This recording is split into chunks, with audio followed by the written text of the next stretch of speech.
নানাহার রাধাকৃষ্ণ মন্দিরে পুজো দিয়ে দিদির সুরক্ষা কবচ কর্মসূচি পালন করলেন রায়গঞ্জের বিধায়ক তথা রাজ্য বিধানসভার পিএসসির চেয়ারম্যান কৃষ্ণ কল্যাণী। শুক্রবার রায়গঞ্জ ব্লকের গৌরী গ্রাম পঞ্চায়েতের নানাহার গ্রামে রায়গঞ্জের বিধায়ক কৃষ্ণ কল্যাণী দিদির সুরক্ষা কবচ কর্মসূচি পালন করলেন। রায়গঞ্জ ব্লকের গৌরী গ্রাম পঞ্চায়েতের বিভিন্ন এলাকায় বিধায়ক কৃষ্ণ কল্যাণী এই জনসংযোগ কর্মসূচি ব্যাপক সফলতা পেল অগণিত সাধারণ মানুষের উপস্থিতিতে। নানাহারে রাধাকৃষ্ণ মন্দিরে পুজো দেওয়ার পর জনসংযোগ কর্মসূচিতে অংশ নেন বিধায়ক। গ্রামের সাধারণ মানুষের সাথে কথা বলেন, শোনেন তাদের নানান অভাব এবং অভিযোগ। এটা প্রথমবার নয়, এর আগেও বহুবার এই বিষয়গুলোর দিকে বিধায়কের সম্পূর্ণ আস্থা এবং মানুষের প্রতি কিন্তু মানুষ যে বিধায়কের উপর আস্থা রেখেছে সেই বিষয়গুলোর দিকে কিন্তু নজর ছিল।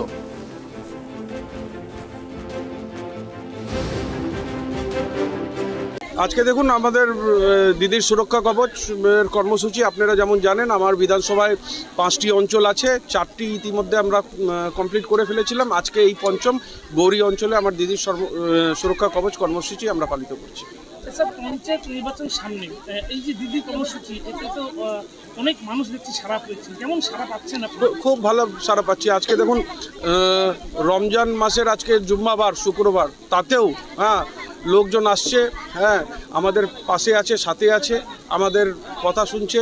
দিদির এরা অনুপ্রাণিত, দিদির যতগুলা প্রকল্প আছে সবাই সেই প্রকল্পের তহত সবাই উপকৃত।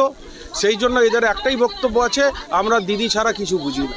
আরে উনি তো আসল কথা, উনি তো মানে ভোট করে তো জিতেননি, মানে ভোটের কাউন্টিংয়ে উনি জিতেননি।